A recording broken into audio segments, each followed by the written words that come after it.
por lo tanto no va a vulnerar los derechos y no va a ser una causal determinación de la relación del trabajo.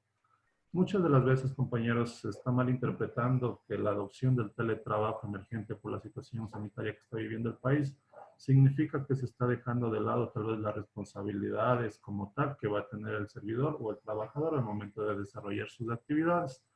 Pero esto muy al contrario, compañeros, nos está demostrando que inclusive se va a tener un nivel de responsabilidad mayor, ya que por lo general los servidores y trabajadores tienen que lamentablemente también trabajar en base a factores psicosociales que mi compañera Natalia García ya va a entrar un poquito más a fondo cuando ya les hable del tema del plan de retorno paulativo al trabajo. Lamentablemente nosotros como sociedad ecuatoriana no teníamos planificado, más que todo en el sector público, la adopción del teletrabajo como tal. Eso ha implicado que en el transcurso de toda esta emergencia sanitaria nosotros vayamos aprendiendo lo que es el teletrabajo como tal. Pero esto también nos ha generado también ciertas satisfacciones en el sentido de que han existido equipos de trabajo, de que han existido instituciones que han logrado cumplir a cabalidad las actividades a ellos asignadas. Inclusive han podido abrir su cobertura de su portafolio de productos o servicios de una manera más gradual, inclusive que pudo abarcar a más compañeros o a más unidades administrativas como sus clientes internos. Otro también punto importante es que del registro de este teletrabajo emergente indica que las unidades de administraciones de talento humano deben remitir al correo info.teletrabajo@teletrabajo.gov.es el formulario de registro de teletrabajadores emergentes, el mismo que está disponible en la página web del Ministerio del Trabajo, y que la Asociación de Municipalidades Ecuatorianas en su momento hizo llegar a todas las municipalidades el formato respectivo para que puedan registrar ustedes los servidores de trabajadores que se iban a acoger a esta medida de teletrabajo emergente. Y como también parte medular dentro de este acuerdo ministerial, tenemos que la terminación del teletrabajo emergente será por dos causales. La primera va a ser por un acuerdo entre las partes y la segunda por una finalización de la declaratoria de la emergencia sanitaria como tal. El siguiente documento en un orden cronológico, compañeros, tenemos que el Ministerio de Gobierno y el Ministerio de Relaciones Exteriores y Movilidad Humana, con fecha 12 de marzo del 2020, expidió el acuerdo ministerial 01, mediante el cual estableció las medidas de prevención para evitar la propagación del coronavirus, en donde básicamente ya estableció que el toque de queda en ese momento iba a ser a partir de las 0 horas del día viernes 13 de marzo. Y también estableció medidas en cuanto a los viajeros que venían del exterior o los viajeros de entre provincias para evitar la propagación del coronavirus como tal.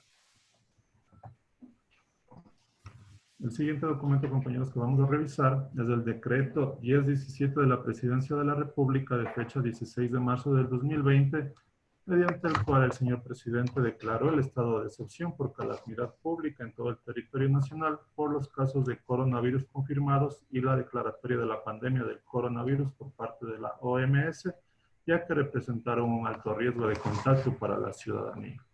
Este documento va a ser un antecedente porque básicamente a través del citado documento se suspendió como tal ya la jornada de trabajo comprendida entre el 17 al 24 de marzo del 2020, tanto del sector público como del sector privado, lo que dio pie que hasta la fecha se mantenga la suspensión del trabajo presencial en las instituciones públicas. A continuación, nosotros también tenemos que el Ministerio de Economía y Finanzas, a través de la circular 003 del 16 de abril del 2020, emitió las directrices presupuestarias para el segundo trimestre del ejercicio fiscal 2020, en donde básicamente estaban restringiendo ya temas de contrataciones de personal, creaciones de puestos, capacitaciones, servicios de consultoría, etcétera, y más que todo lo enfocado a lo que fue la gestión integral del talento humano del sector público, lo que en su momento generó bastantes inquietudes, algo que a continuación vamos a revisar, que gracias a la gestión que realizó la Asociación de Municipalidades Ecuatorianas a través de nuestro presidente, se pudo indicar de que esas directrices no iban a ser de aplicación para los GATS. La Presidencia de la República, también con fecha 16 de abril del 2020, si ustedes recuerdan, remitió lo que fue el proyecto de ley de apoyo humanitario a la Asamblea Nacional Constituyente, la misma que fue aprobada el 15 de mayo del 2020. Nosotros como parte medular dentro de esta ley de apoyo comunitario, vamos a tener que se establecieron jornadas de trabajo de reducción de las mismas, ya que estas se van a caracterizar por las siguientes razones. que van a ser por eventos de fuerza mayor o caso debidamente fortuito o justificado, ya que el empleador podrá reducir la jornada laboral hasta un mínimo del 50%, debiendo la remuneración del trabajador no ser menor al 55% de la fijada, previo a la reducción, y el aporte a la seguridad social deberá pagarse en base a la jornada reducida. Aquí también hay que tener en cuenta un sentido bastante importante, y es que estas directrices, si bien son enfocadas para el sector público, pero también están considerando al sector privado. En ese sentido, la mayoría de estas directrices más van a ser de aplicación en su totalidad a lo que es del sector privado. Por eso es que debemos tener nosotros, los responsables de las gestiones de las Yo unidades de ahora sí me administración de pongo talento tiempo. humano, No lo me que va a animo. ser la implementación de estas medidas que van a estipularse en esta ley de apoyo humanitario. Ya que si ustedes se dan cuenta, en este articulado que acabamos de revisar, están indicando que se puede considerar una reducción de la jornada laboral de trabajo y la misma que no debe ser menor al 55% de la fijada previo a la reducción. Y también nos menciona de que el aporte al seguro social en estos casos va a ser sobre esa reducción, muy diferente a lo que es del sector público. Algo que en su momento el compañero Santiago Silva ya les va a explicar en base a cuál ha sido el análisis que llegó el AME para que en el privado se aplique de una manera lo que es la aportación al seguro social y en el sector público de una manera muy diferente. También como aspectos importantes dentro de esta ley de apoyo humanitario en lo que concierne a la gestión de talento humano, tenemos de que el goce de vacaciones ya va a ser una imposición unilateral por parte de la máxima autoridad cuando él lo considere. Es decir, que si la máxima autoridad puede definir de manera unilateral cuándo va a establecer ya el uso de vacaciones del trabajador o del servidor. O también nos plantea el caso que si un servidor o trabajador se ausentó determinados días de su lugar de trabajo y no tiene un justificativo previo, puede hablar con su jefe inmediato para que esos días no asistidos se puedan cargar a vacaciones y descontar de lo mismo. Esto con la finalidad, más que todo en el sector público, de que no pueda acumularse más de 60 días en lo que concierne a lo que son los servidores bajo la ley orgánica del sector público. También nos indica otras particularidades sobre la incorporación de un artículo enumerado a partir del artículo 25 de la LOCEB, en donde ya nos habla del teletrabajo, que es la modificación del lugar físico en un espacio que necesariamente no tiene que ser su lugar de trabajo habitual. El siguiente documento que nosotros como tal vamos a revisar es la circular 002 del Ministerio de Economía y Finanzas, ya que el 20 de abril del 2020 realizó un alcance a la circular 003 del 16 de abril del 2020, que fue a través del cual se expidieron las directrices presupuestarias para el segundo trimestre, y este es un punto también en línea de tiempo bastante ilógica en el sentido de que el Ministerio de Economía y Finanzas, a pesar de la solicitud de aclaración del alcance que hizo la Asociación de Municipalidades Ecuatorianas para los GATS, indicaron de que al ser una disposición para todas las instituciones comprendidas en el artículo 225 de la Constitución, también deberían aplicarse para los GATS.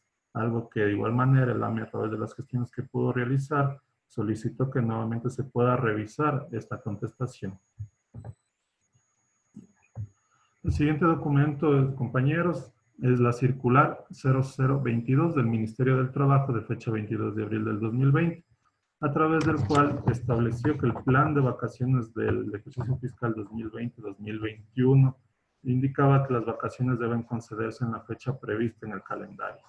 Esto básicamente nos está diciendo de que si nosotros, comunidades de administración de talento humano, tenemos la potestad y la atribución de establecer, recuerden, en los meses de noviembre de los ejercicios fiscales en curso, ya solicitar el cronograma de vacaciones del siguiente ejercicio fiscal a todas las unidades administrativas de nuestra institución para que se puedan dar cumplimiento a las mismas. Entonces, en este sentido, si nosotros consideramos de que el cronograma de vacaciones ya fue elaborado, ya fue aprobado por nuestra máxima autoridad, independientemente de las jornadas de teletrabajo que nosotros como servidores de trabajadores estamos implementando, y si se nos dan en las fechas actuales, pues se deben dar cumplimiento a las mismas.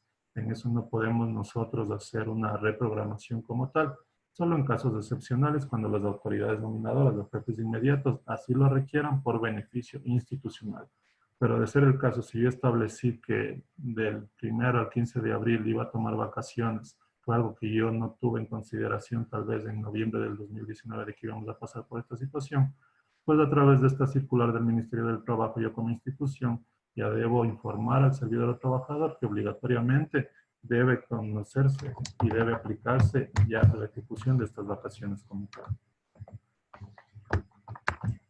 El siguiente documento, compañeros, desde el oficio 178 del Ministerio de Economía y Finanzas de fecha 22 de abril, en el cual nos respondieron a la solicitud que hizo la Asociación de Municipalidades Ecuatorianas en relación a las directrices presupuestarias para el segundo trimestre, en donde indicaron de que los GATS en el ámbito de sus competencias analizarán las directrices para decidir la conveniencia de su implementación en los casos que estimen procedentes, en el cual solicitó al AME, el ministro de Finanzas, de que esta información pueda ser difundida a los GATS que nosotros como entidad asociativa representamos.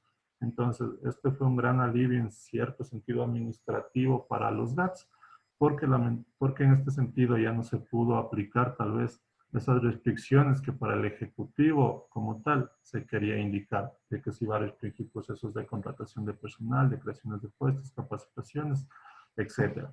Pero también nosotros, compañeros, debemos ser bastante coherentes, que por la autonomía que como tal los GATS mantienen, no significa que van a poder seguir haciendo contrataciones, tal vez, como se estuvo haciendo hasta el mes de febrero, debido a que nosotros debemos atender necesidades emergentes en cuanto a satisfacer las necesidades como tal de la ciudadanía, ¿sí? De cada cantón que van a representar las señoras alcaldesas y señores alcaldes como tal. Para lo cual, como les comenté, compañeros, la Asociación de Municipalidades Ecuatorianas, a través de oficio circular 048 de fecha 23 de abril, remitió la directriz que estableció el Ministerio de Economía y Finanzas, a través del cual indicó de que las directrices del segundo trimestre del ejercicio fiscal no van a ser de aplicación para los gobiernos autónomos descentralizados.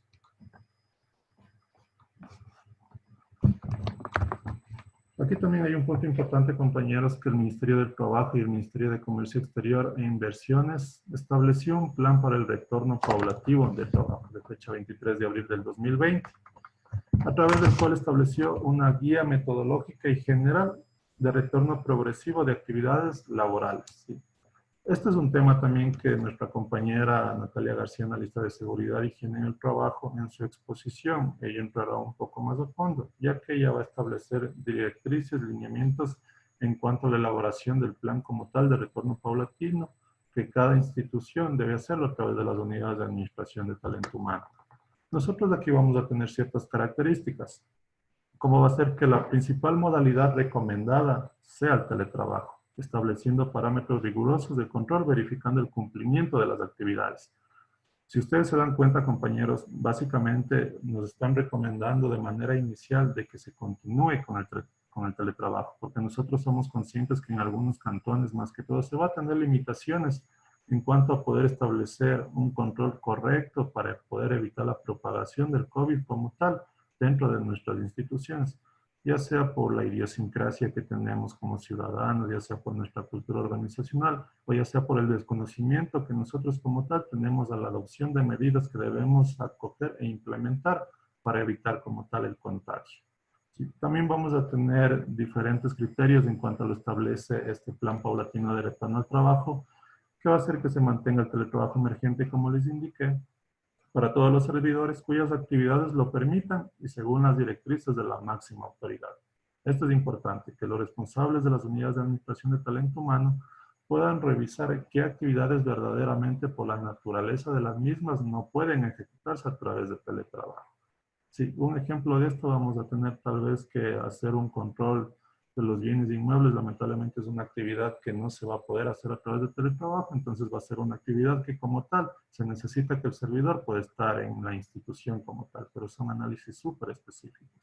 Sí, también nosotros debemos analizar que los grupos de atención prioritaria mantendrán el teletrabajo emergente, para lo cual se debe establecer también un listado de cuál es el grupo de atención prioritario que ustedes cuentan como tal en cada una de sus instituciones.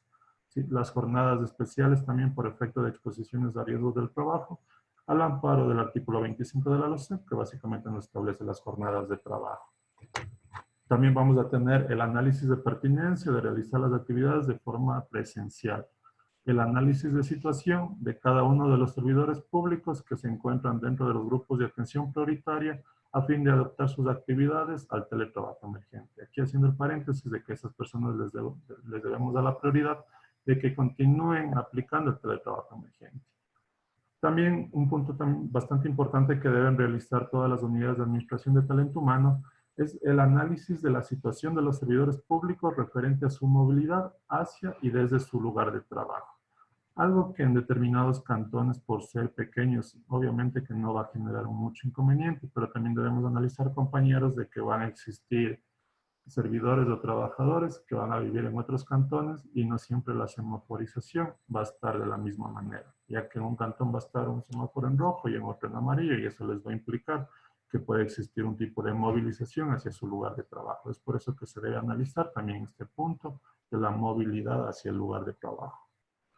También se debe coordinar con la unidad de planificación institucional de cada uno de sus municipios el análisis de los procesos y servicios que brinda la misma a fin de que puedan realizar cuáles son las actividades, como les mencioné, que verdaderamente se necesita de que estén en su lugar de trabajo. Ya que si nosotros revisamos nuestros reglamentos, estatutos orgánicos por procesos, podemos nosotros llegar a criterios, obviamente, con los responsables de cada unidad administrativa, de que determinados productos o servicios no se necesita de que pueda el servidor o el trabajador estar en el lugar de trabajo presencial, sino que los puede seguir realizando desde su domicilio con la finalidad de evitar el contagio y por ende también de que ese no pueda ser un foco de infección al momento de incorporarse al lugar de trabajo. ¿Sí? Estas actividades también se deben analizar si se pueden hacer de forma remota a través de la telemática, que puede ser a través de dispositivos móviles, que es lo que se está implementando en estos 2 meses, un poquito más. También se deben establecer que los parámetros que van a permitir el retorno progresivo se deben realizar a fin de evitar la aglomeración y realizando una evaluación del nivel de riesgo al que están sometidos los servidores que desarrollen sus funciones. Entonces, compañeros, básicamente en este plan de retorno paulatino al trabajo ya nos está dando ciertas directrices de qué es lo que nosotros debemos analizar previamente antes de pensar en un retorno de los servidores y trabajadores a cada una de sus municipalidades. Un punto también importante dentro de este plan nos indica que le corresponde a las unidades de administración de talento humano institucional tomar las medidas de salud y sanitarias necesarias que van a permitir a los trabajadores en jornadas presenciales la prevención y la propagación del COVID-19 como tal. Esto con lo que respecta a la primera parte, compañeros. A continuación, el señor Santiago Silva continuará con la exposición.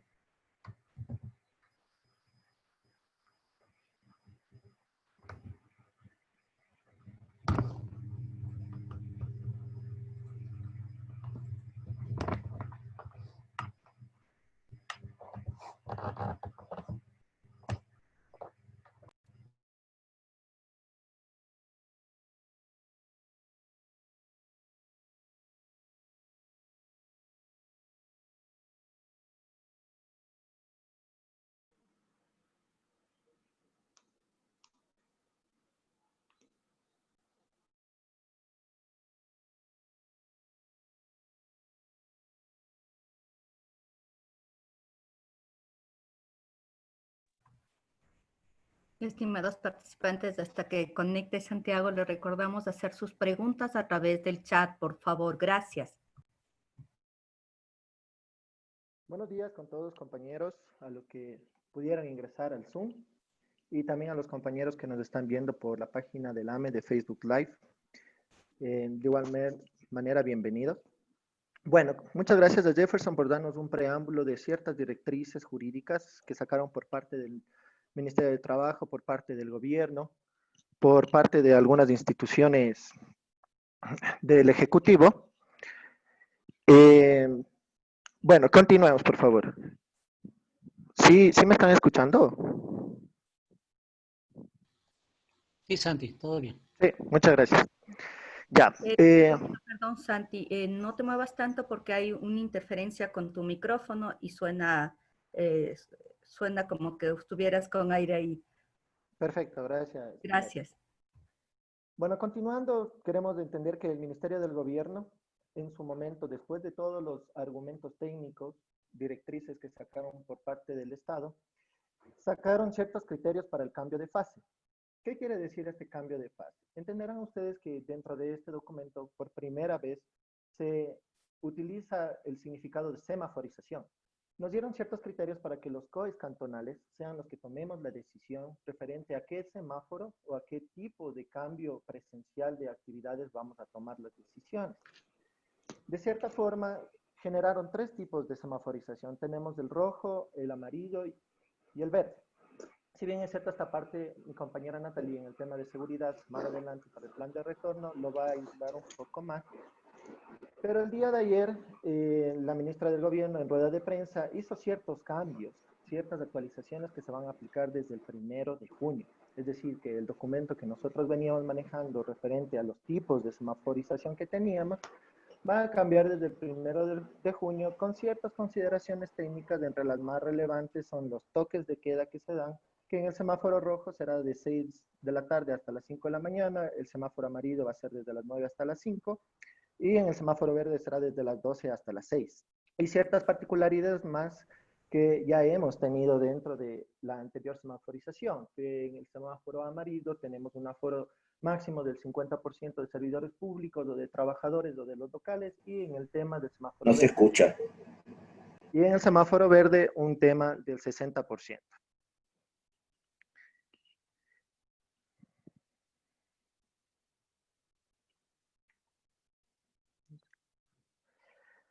Listo. Referente a estos criterios que emitió el Ministerio de Gobierno, la Asociación de Municipalidades Ecuatorianas sacó un comunicado, sí, un comunicado oficial, en el cual hace el pronunciamiento respecto a las nuevas disposiciones que emitió el Estado. Y en este comunicado básicamente habla de que los alcaldes y las alcaldesas somos los que hemos tomado estas decisiones para precautelar la seguridad, la salud y priorizar la vida de las personas de nuestro cantón. Por otro lado, de igual forma, habla que los alcaldes y las alcaldesas de los cantones han sido los que han sabido enfrentar las crisis en el territorio. Por otra parte, la Asociación de Municipalidades Ecuatorianas, bajo esta conceptualización, da el apoyo total para hacer el vínculo entre los municipios del Estado para poder tener una armonía entre todas las normativas que vayan ejecutando por parte del Estado y el ámbito de aplicación que se pueda dar dentro de las municipalidades. Posterior a esto, sale un acuerdo a través del Ministerio de Trabajo en el cual expide el procedimiento emergente de atención de denuncias presentadas durante la aclaratoria del estado de excepción por calamidad pública. ¿Qué quiere decir esto? Ustedes como administradores, jefes, directores de talento humano en general, tienen que entender que en todo momento, no solo en esta actualidad, hubo un procedimiento que el Ministerio de Trabajo puso a disposición para las diferentes denuncias que puedan generar los trabajadores o los servidores públicos en las diferentes instancias, que sean públicas o privadas. Es por eso que en el ámbito de aplicación de este documento, es de aplicación a personas naturales, con relación de dependencia, personas que se encuentran bajo el Código de Trabajo. No se escucha. No sé.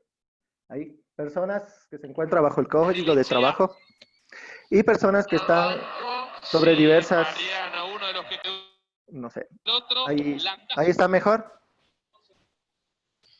Santi, un favor inmenso. Voy a proceder a silenciar a todos. Sí, porque se está haciendo y me confirmas tú que puedes habilitar el micrófono. Voy a silenciar a todos porque no podemos tolerar esta parte, que realicen estos correctivos por este medio. Muchísimas gracias.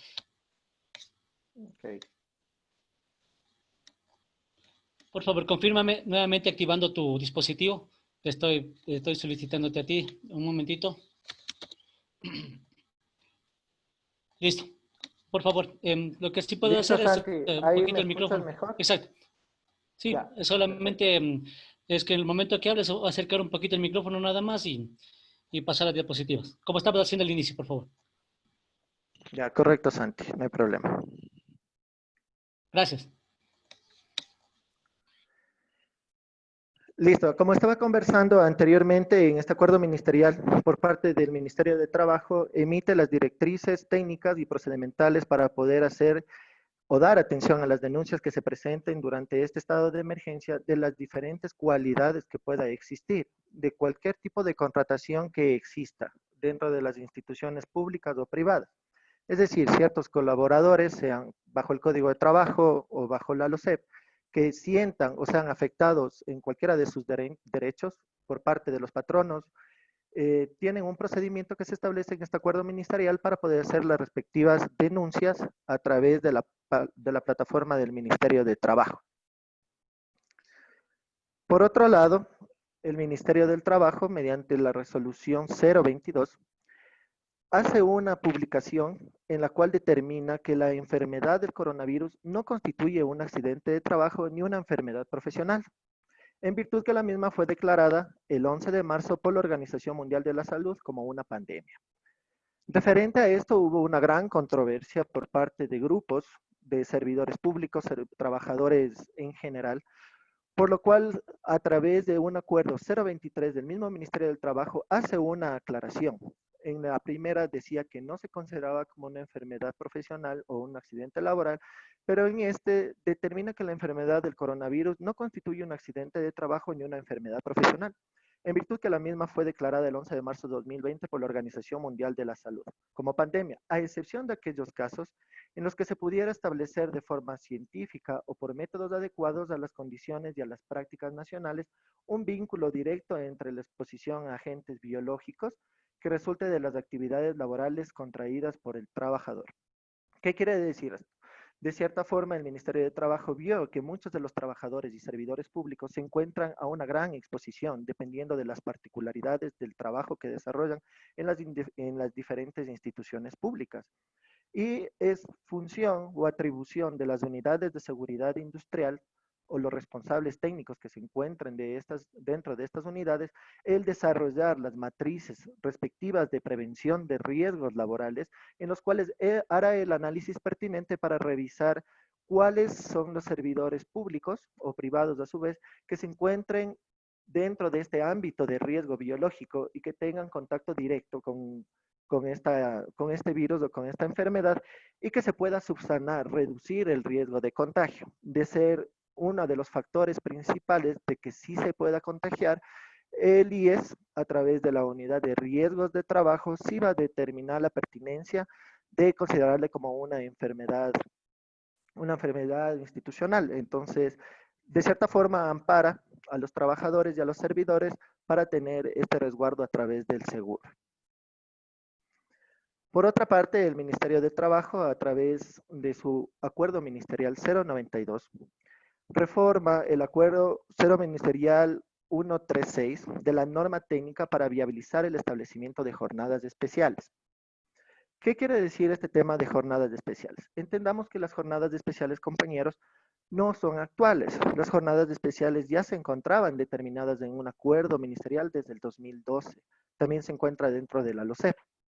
Estas jornadas especiales se daban habitualmente cuando nosotros dentro de nuestros reglamentos internos de trabajo tenemos que disponer cuál es el horario habitual de trabajo. Y en concordancia a eso y de acuerdo a las particularidades que tengan ciertos puestos de trabajo, nosotros hacíamos jornadas especiales las cuales teníamos que por obligatoriedad y por procedimiento hacer el respectivo registro en el Ministerio de Trabajo, en virtud que dentro de las competencias del Ministerio de Trabajo está la de hacer control y seguimiento a las jornadas especiales. Es por eso si es que nosotros en algún momento aprobamos un proceso de jornada especial diferenciada o algún tipo de jornada especial para nuestros trabajadores de la recolección de desechos sólidos o para los guardias o vigilantes que nosotros tenemos dentro de las municipalidades o para barrido de calles o algún procedimiento que nosotros tengamos una jornada diferente, el procedimiento adecuado era el registro dentro del Ministerio de Trabajo. ¿Y qué es lo que hace en esta norma técnica? De igual forma, está dando la posibilidad que por este tema de la pandemia y de esta enfermedad del COVID, se pueda ejercer una jornada especial de trabajo, siempre y cuando cumplan con todos los aspectos técnicos de bioseguridad y proporcionando las mejores condiciones para que los trabajadores la puedan realizar. No se olviden que esta parte tenemos que registrarla en el Ministerio de Trabajo y para no tener observaciones posteriores. Por otra parte, el Ministerio de Trabajo, a través de un acuerdo 093, expide ya las directrices para la reactivación económica a través del retorno progresivo del trabajo al sector privado. Si bien es cierto, nosotros somos servicios públicos, pero como estamos haciendo un antecedente cronológico de las leyes que se han venido generando, es pertinente poner en virtud que desde aquí parte ciertas directrices que en el acuerdo que ya vamos a revisar, ya da ciertos pasos para que también se apliquen en el servicio público. Es por eso que de igual forma el Ministerio de Trabajo, a través del Acuerdo Ministerial 094, expide las directrices para el retorno al trabajo presencial de los servidores públicos. De igual forma, no quiero ondear mucho en el tema técnico, porque posterior mi compañera Natalie es la que va a hacer un análisis un poquito más minucioso de este acuerdo ministerial. Sin embargo, este acuerdo ministerial, el ámbito de aplicación de esta norma es para todas las instituciones que se encuentran establecidos en el artículo 3 de la Ley Orgánica del Servicio Público, es decir, todas las instituciones sin excepción alguna. ¿Qué es lo que, en generalidad, qué es lo que revisa este acuerdo? Es los servidores públicos en situaciones de vulnerabilidad, tienen ciertos tratos preferenciales por ser un poco más propensos a la enfermedad, los cuales se encuentran categorizados en el 225 en el 35 de la Constitución, perdón, y también formula ya una guía y un modelo para un plan general para el retorno progresivo que tiene que tener cada una de las instituciones para poder hacer el trabajo presencial. Esta guía que se genera es una guía modelo, línea base, que brinda o que va a brindar a todas las instituciones y en este caso a los municipios ciertas directrices técnicas y ciertas directrices de salud que se deben de manejar para poder hacer un eficiente retorno al trabajo. Por otra parte, a través del Decreto Ejecutivo 1041, recordarán ustedes que el presidente de la República hizo una reducción del sueldo del nivel del presidente, vicepresidente, ministros y viceministros. En este momento hubo una pequeña confusión por parte de algunos municipios en el cual el ámbito de aplicación, o más que todo, una preocupación si es que era a todo nivel. Sin embargo, ya hubo una aclaratoria por parte del presidente de la República y los diferentes entes rectores, como el Ministerio de Trabajo, en el cual indicaron que solamente la aplicación obligatoria se va a tomar a estos niveles que acabé de mencionar y que no tiene ninguna incidencia dentro de otras autoridades de los diferentes niveles del Ejecutivo y tampoco de los niveles de los gobiernos autónomos descentralizados.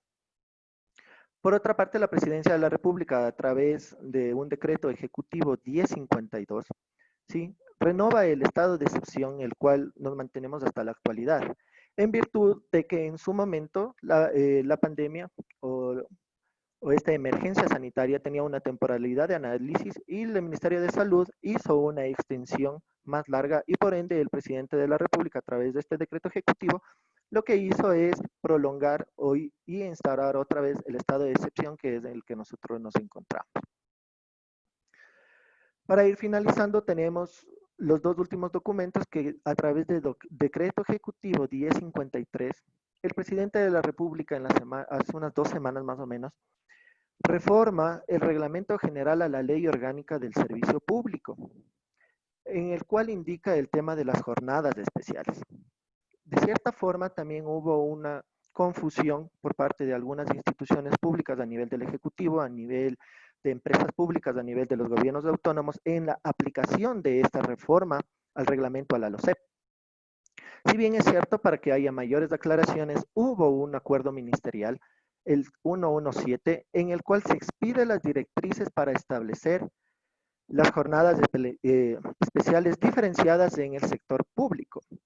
Y aquí hubo una pequeña confusión en el ámbito de aplicación, en virtud de que el ámbito de aplicación hace mención que es de tema obligatorio para toda la administración central, que se encuentra establecida en el 225 de la Constitución y en el 3 de la Ley Orgánica del Servicio Público. Esto no quiere decir que por el ámbito de aplicación que acabo de mencionar, todas las instituciones, abarcando ahorita los municipios, tienen que acogerse a este plan de reducción de la jornada laboral.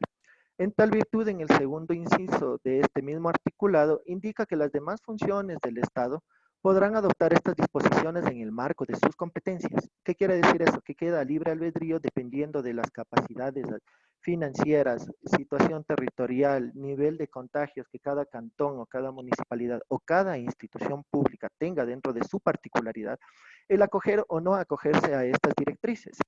Entendamos que de lo que hemos ya trabajado con algunos compañeros dentro de las municipalidades, lo van a acoger y lo van a adaptar dentro de esa institución en virtud de un tema presupuestario, que a la realidad de algunos municipios, por el tema de no tener recaudaciones, de muchos de los servicios que brindamos, el nivel de gasto, del gasto corriente que tenemos es sumamente alto y necesitan priorizar y optimizar el gasto. Por ende, hay algunos alcaldes que están tomando las decisiones o que están formulando estos planes para tomar esta decisión de reducir la jornada especial o reducir la jornada laboral y de esa forma también instaurar unos parámetros técnicos, legales y financieros que permitan una mejor viabilidad para la municipalidad. El acuerdo que les estoy indicando básicamente hace una jornada diferenciada a nivel del servicio público. Ustedes dirán, nosotros tenemos también el código de trabajo dentro de nuestras instituciones. Si bien es cierto, este acuerdo es claro e indica que para la jornada diferencial que van a acogerse las personas del código de trabajo hay que aplicar lo que determina el artículo precedente del Código de Trabajo. Es decir, que tendríamos que sacar dos resoluciones. Una resolución, la cual será aplicada para toda la institucionalización que están bajo el tema de los SEB, y otra resolución que se acoja a los lineamientos que el Código de Trabajo y las directrices emitidas para el efecto se puedan aplicar para este grupo de trabajadores. Eso ya queda a discrecionalidad de los alcaldes y de las máximas autoridades de las diferentes instituciones públicas el acoger o no acoger esta disposición. Sin embargo, hemos conversado con algunos compañeros y queda cierta duda respecto a este acuerdo ministerial, a pesar de que el ámbito de aplicación está claro. En una de sus disposiciones, segunda, habla que, o la tercera, habla de que estas disposiciones serán de carácter obligatorio para todas las instituciones que estén dentro del ámbito del 225 de la Constitución y el 3 de la Ley Orgánica del Servicio Público, acogiendo la normativa. Esto no nos quiere decir que obligatoriamente nos abarca, como les acabé de indicar.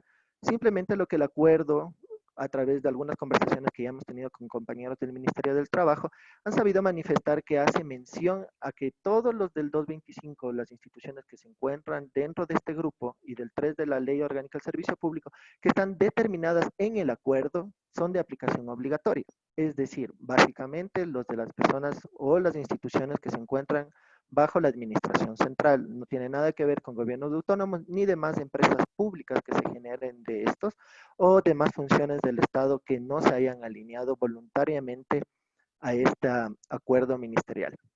Entonces, para resumir, quedaría discrecionalidad, análisis pertinentes por máximas de las autoridades, dependiendo de la capacidad financiera y nivel de territorio que ustedes tengan en la situación real actual, y definir si es que se acogen o no se acogen a esta modalidad de una reducción de jornada laboral. Listo, muchísimas gracias. Eso es referente a toda la normativa que ha venido desarrollándose a través de estas fechas, desde que empezó esta pandemia o esta declaratoria sanitaria. Hemos hecho una cronología con Jefferson desde la primera resolución que salió hasta la última, que es este acuerdo ministerial. Posterior a esto, como conversaron al inicio, las dudas que se vayan generando, por favor, hacerlos a través del chat, para continuar con la siguiente exposición que viene mi compañera Natalia, y posterior a la finalizar, vamos a absolver la mayoría de consultas o la mayoría de preguntas que ustedes tengan, y las que no, por el tiempo que tenemos un poco limitado, lo haremos a través de los correos electrónicos pertinentes que ustedes los habían registrado. Yo por mi parte les agradezco mucho, qué gusto verles a muchos de los compañeros que trabajamos directamente, y por favor le doy paso a Natalia. Muchas gracias.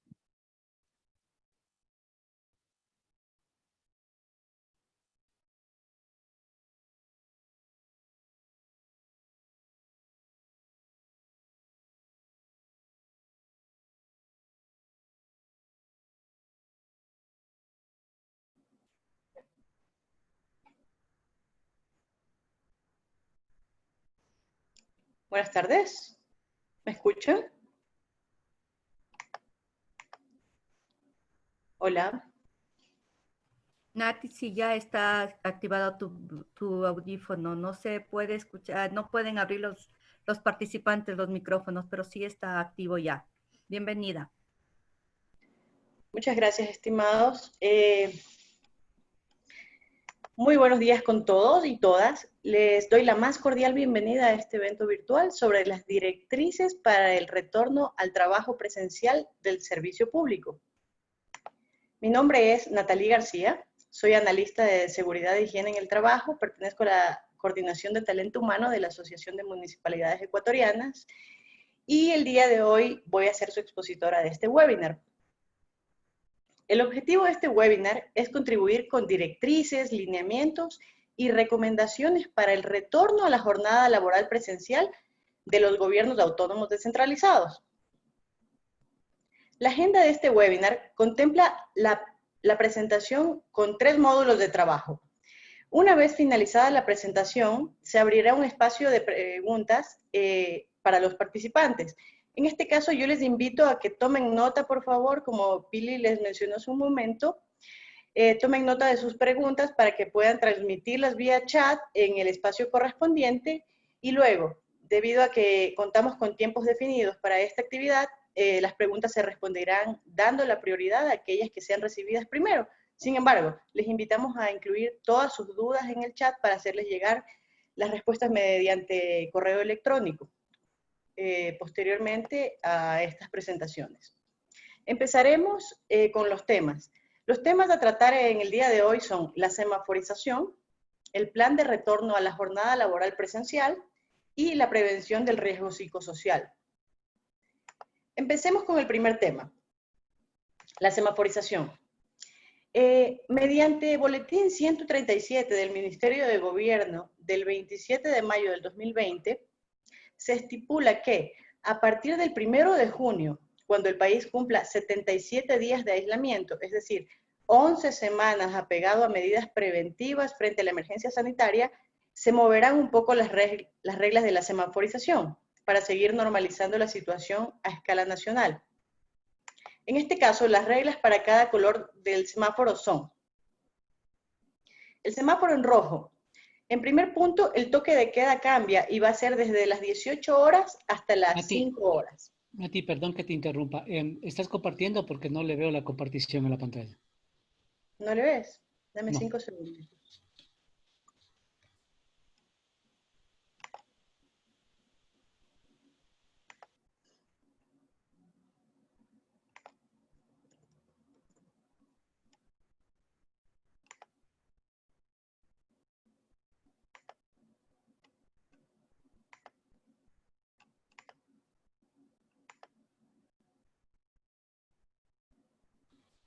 Ok, listo. ¿Sí está bien? Sí, Nadie. Perfecto. Entonces, les mencionaba, el toque de queda cambia en el semáforo rojo. Este empieza desde las 18 horas hasta las 5 horas. Los vehículos particulares, incluyendo las motos, van a circular 2 días a la semana. Los taxis y el transporte mixto circulan considerando la placa ya sea par o impar todos los días. En cuanto al transporte institucional, este puede circular todos los días sin restricción de ninguna placa. El transporte urbano con restricciones va a ser según las disposiciones de cada COE cantonal. La atención médica se autoriza todo tipo de consultas médicas. En cuanto al transporte interprovincial, se van a mantener prohibidas las operaciones. Los profesionales de derecho están autorizados a movilizarse con su debida credencial. El teletrabajo se va a seguir priorizando tanto en el sector público como en el sector privado. Eso en el semáforo en rojo. Ahora vamos a pasar con el semáforo en amarillo. Esto va a cambiar. El toque de queda queda desde las 21 horas hasta las 5 horas. Los vehículos particulares, incluyendo las motos, ya sea par o impar, tienen derecho a circular de lunes a sábado. Los taxis y transportes mixtos circulan considerando par o impar todos los días. El transporte institucional circula sin restricción de la placa. El transporte urbano, aquí también hay un cambio, va a circular con el 50% de su aforo o ya sea todas las personas que acuden al transporte urbano sentados. El transporte interprovincial, esto se autorizará mediante alguna circular. El transporte intercantonal, solo los autorizados entre cantones con el mismo color. En cuanto al transporte interprovincial, se dará solo entre cantones que tengan provincias colindantes. Y por otra parte, los restaurantes podrán operar solo en un 30% de su aforo. El teletrabajo, al igual que el semáforo en rojo, se va a priorizar su aplicación tanto en el servicio público como en el servicio privado. Ahora, tenemos esta nueva medida en la semaforización en amarillo. Todas las empresas o instituciones que estén obligadas a expedir están obligadas a expedir un protocolo de bioseguridad, siempre y cuando se consideren los lineamientos establecidos en la guía y plan para el retorno progresivo a las actividades laborales. No se va a requerir la aprobación por parte del COE nacional. Más adelante nosotros podríamos compartirles esa guía. En cuanto al semáforo en verde, el toque de queda empieza a las 24 horas y termina a las 5 horas. Los vehículos particulares no circularán el 30% de los vehículos. En cuanto a los taxis y transporte mixto, circulan todos. El transporte institucional circulan sin restricción de placa, transporte urbano con el 50% de su aforo, igual que en el semáforo amarillo. El transporte intercantonal será autorizado solo con los cantones del mismo color, y el transporte interprovincial se prohíbe el circulamiento a nivel nacional. En cuanto a los restaurantes, podrán operar solo con el 50% de su aforo, y el teletrabajo se prioriza tanto en el servicio público como en el servicio privado. Debemos tomar en cuenta en este caso también que en el semáforo amarillo en las instituciones públicas podremos trabajar con el 50% de aforo del personal, y en el semáforo verde podremos trabajar el 70% del aforo. En la semaforización también tenemos las responsabilidades de los GAD autónomos descentralizados. Entre estas responsabilidades tenemos la ordenanza del uso de mascarillas y su sanción. Se debe también garantizar la provisión de servicios públicos de calidad. Se debe garantizar el control de las actividades comerciales en el espacio público. Debe haber una organización y regulación en los mercados y en las ferias. El control del cumplimiento de uso de mascarilla y distancia interpersonal en el espacio público. Debe haber una aplicación de las normas nacionales de tránsito, transporte urbano y rural dentro del cantón. El protocolo y desinfectación de las unidades de transporte estacionales y terminales. Debe haber un control del distanciamiento y uso de mascarilla en buses y paradas del transporte público. Por otra parte, también debe haber una desconcentración del pago de servicios básicos para reducir el desplazamiento y la aglomeración de los ciudadanos. Y no se debe obstaculizar ni impedir la operación de puertos, aeropuertos y red de vía estatal. También se debe cumplir y hacer cumplir las normas asociadas a la emergencia sanitaria, como funcionarios, en este caso de los gobiernos autónomos descentralizados. Nosotros debemos crear una concientización social para apoyar a las personas que nos rodean y así empezar a cumplir estas normas. Debe haber una implementación de campañas de educación y comunicación de las normas y cuidados de protección. Nosotros los empleados públicos somos los encargados de proyectar esto hacia los demás. Ahora empezamos con el segundo tema. El segundo tema es el plan de retorno a la jornada laboral presencial. Perdón. Este plan de retorno, en este plan de retorno vamos a abordar la importancia que tienen los planes de retorno al trabajo presencial y vamos a tomar en cuenta que cada plan debe estar elaborado y adaptado a la realidad de cada cantón, porque no es lo mismo que yo estoy en el Cantón Quito y otra persona está en el Cantón Calvas. Entonces tenemos que considerar ese punto. Por otra parte, tenemos la estructura del plan. No, las actividades que se va a desarrollar para realizar un plan. En primer lugar, tenemos el equipo multidisciplinario o el comité de crisis. Luego tenemos el plan de prevención ante el COVID-19, que algunos de mis compañeros de los otros gobiernos autónomos también ya lo han realizado. Si no lo han realizado, por favor, ayúdenos con sus preguntas para solventarles. En tercer lugar, tenemos la implementación de peligros y evaluación de riesgos. Aquí tenemos que realizar una matriz.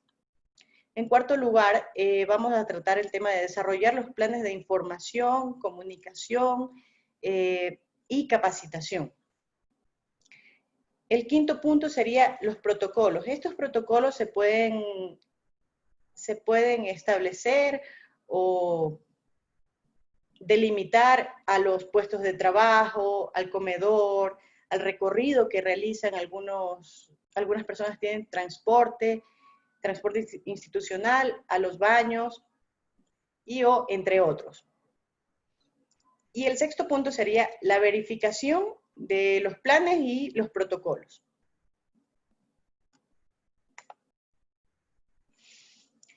Por otra parte, es importante mencionar el equipo multidisciplinario o comité de crisis. No sé si ustedes han escuchado estos términos antes, no sé si han escuchado hablar de este equipo multidisciplinario. Este equipo multidisciplinario se forma para dar una respuesta oportuna a una situación de emergencia por la que estamos atravesando en este momento. Entonces, en este caso se deberá conformar por miembros de diferentes disciplinas que tienen tareas definidas de acuerdo a los protocolos preestablecidos.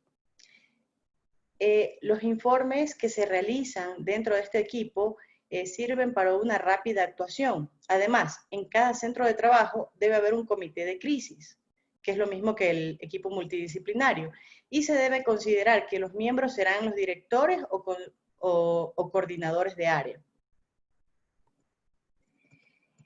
En cuanto a la conformación de este equipo multidisciplinario, en primer lugar tenemos al gerente o a la alta dirección. Esta persona se va a encargar de la toma de decisiones. Luego tenemos al encargado de finanzas. Siempre es importante tomar en cuenta o conformar este equipo multidisciplinario por el nivel jerárquico superior. Entonces, en el caso del encargado de finanzas, este se va a encargar de asignar los recursos a los temas de protocolos que se necesiten dentro de esta emergencia.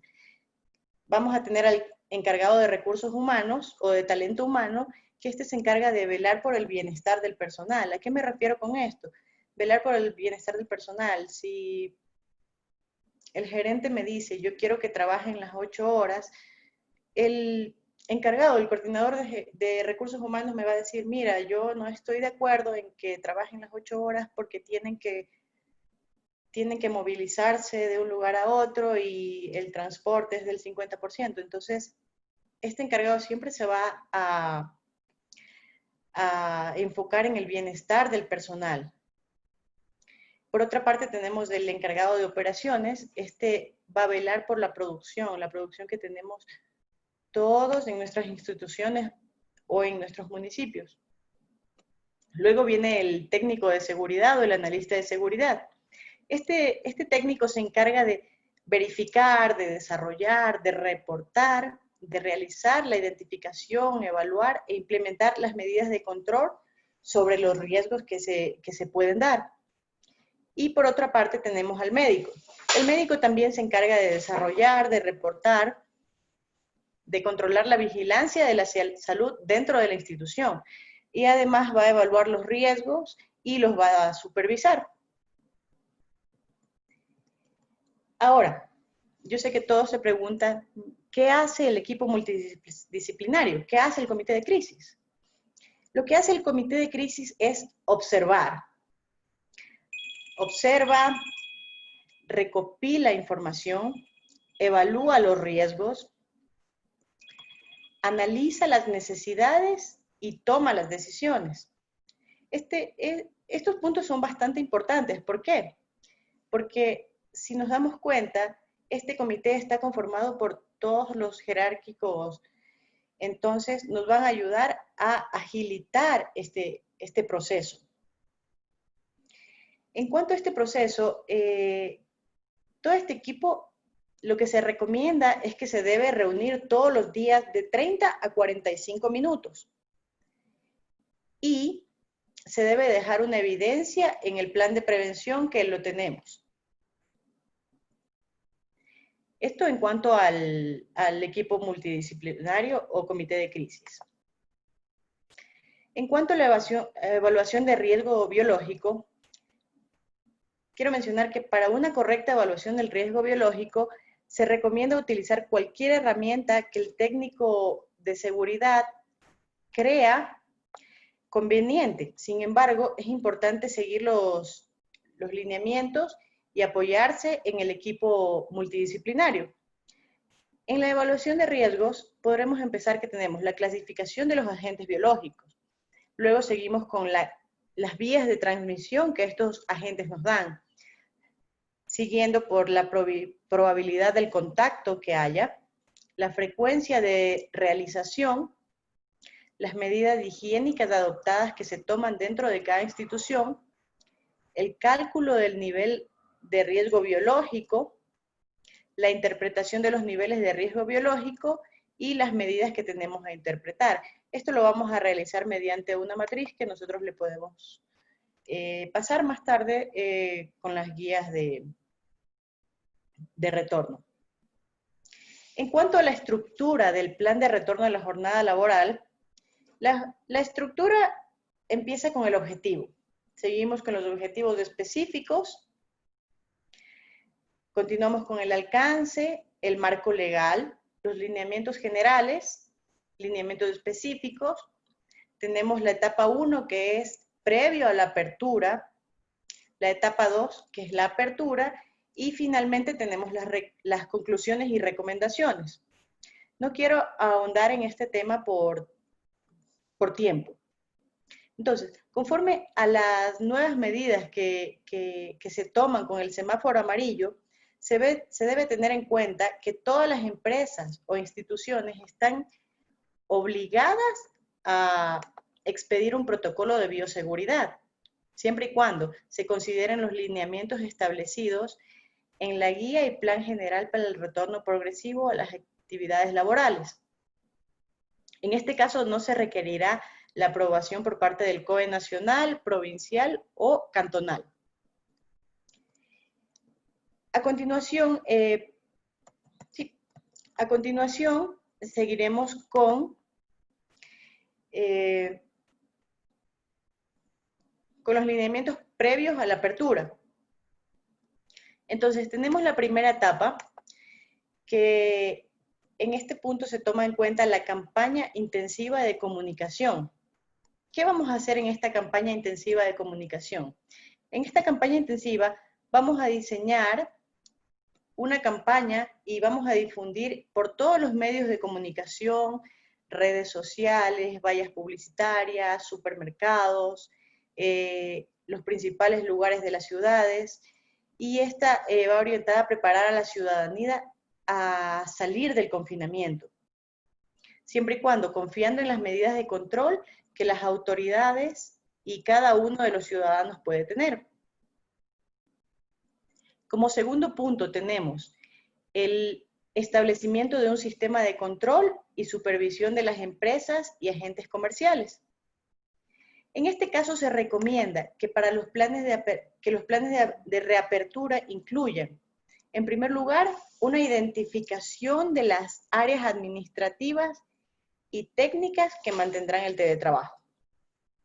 El establecimiento de un cronograma escalonado de retorno de los empleados a las instituciones, y esto para evitar el flujo fuerte de movilización de las personas.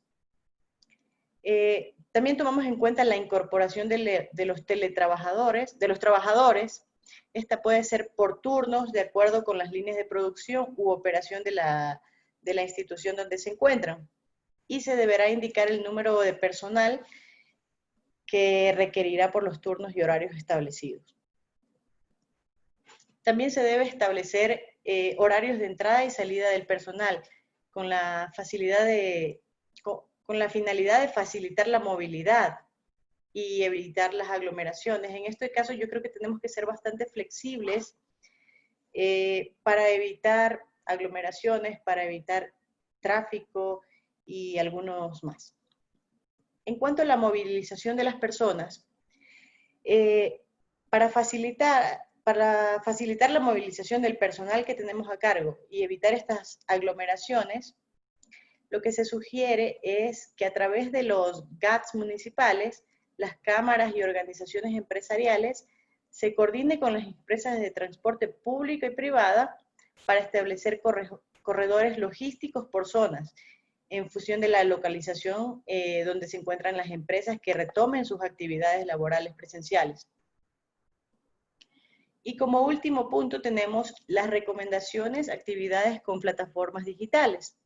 En este caso lo que se sugiere es recolectar y registrar los datos de desplazamiento de los empleados que tengan servicios y productos o sectores visitados, entre otras. En este caso podríamos hablar un poco de autocompartido, por ejemplo.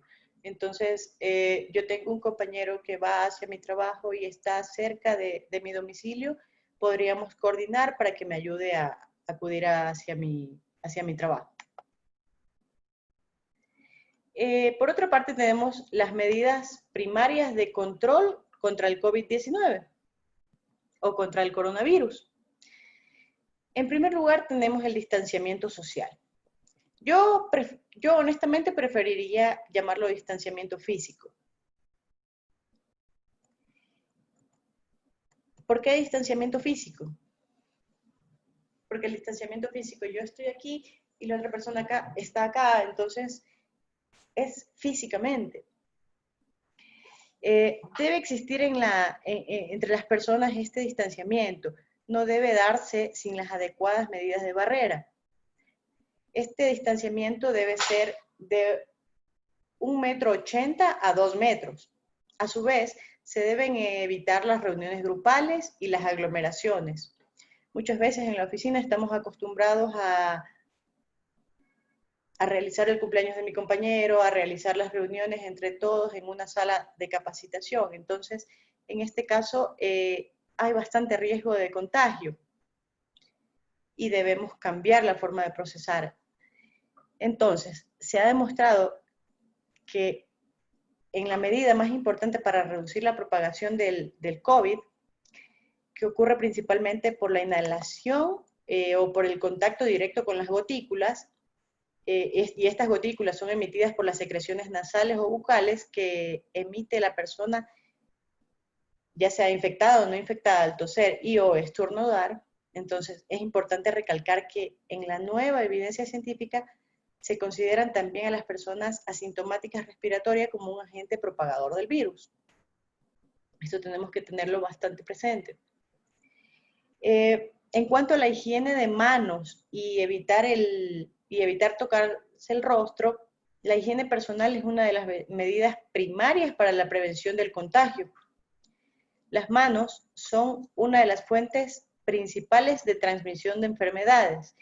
En el caso del coronavirus, es la puerta de entrada en contacto con la nariz y la boca, por lo que el lavado de manos es la manera más eficaz para la prevención. También se debe seguir algunos pasos como son el uso de agua y jabón, el lavado de todas las superficies de la mano. Esto incluye el dorso, la palma, los dedos, los espacios interdigitales, las uñas e inclusive las muñecas. La frecuencia de lavado también tiene vital importancia, sobre todo posterior al tocarse la cara, la nariz, los ojos, la boca, al toser o al estornudar. La manipulación de las mascarillas, al tocar la superficie de uso común o cambio de actividades, así como antes y después de comer o ir al baño. Esto debe ser complementado con el uso de desinfectantes de manos a base de alcohol, estos que sean con el 70%, y la desinfección de las superficies. En este caso, ambos deberán disponer de libre demanda por parte de los usuarios. En cuanto al uso de las mascarillas, en complemento a las medidas antes mencionadas, el uso de las mascarillas toma importancia como un método de barrera que limita la expulsión de gotículas. Estas gotículas podrán ser de secreciones nasales o podrán ser de secreciones bucales. Además, este uso de mascarilla previene la inhalación de las gotículas de otra persona. Y la eficacia de esta medida se basa en la protección que brinda la mascarilla, pero de igual importancia toma la colocación, uso y retiro de esta. Tenemos que tener la capacitación adecuada por parte de los miembros de seguridad y salud, de los diferentes GATS. Se debe capacitar constantemente a todo el personal sobre este uso de las mascarillas, que yo pienso que es el más básico entre todos. Tenemos mascarillas, tenemos respiradores con los evacuadores. Entonces hay que verificar cuál es la mejor para nuestro uso. Y en cuanto a la desinfección, se debe revisar diariamente el funcionamiento de los dispensadores de jabón, de alcohol en gel, de las toallas de papel higiénico, entre otros. Esto siempre se va a proceder, se va a analizar y se va a sustituir a aquellos que tengan alguna avería o en caso de que ya no tengan los insumos. Igual se recomienda disponer de un registro de estas acciones. Siempre tenemos que tener en los servicios un detalle cuando se hace la limpieza, cada qué tiempo, cada ciertas horas y más. Se debe vigilar el funcionamiento de esta limpieza. Es conveniente también reforzar las tareas de limpieza y desinfección cada 3 horas. Y estas 3 horas durante la jornada laboral, en especial incidencia en las áreas de mayor afluencia de usuarios, ya sean estos usuarios internos o externos. Y estas áreas deben ser en las superficies, en particular aquellas que tocan con más frecuencias como la recepción, la sala de espera, el ascensor, los botones del ascensor, los pasamanos que tenemos en las gradas, las manillas, las chapas, e incluso los baños y los pasillos. Además, se debe asegurar una correcta protección del personal encargado de limpieza. Todas las tareas deben realizarse con mascarilla y guantes. Para las tareas de limpieza es recomendable hacer el uso de guantes.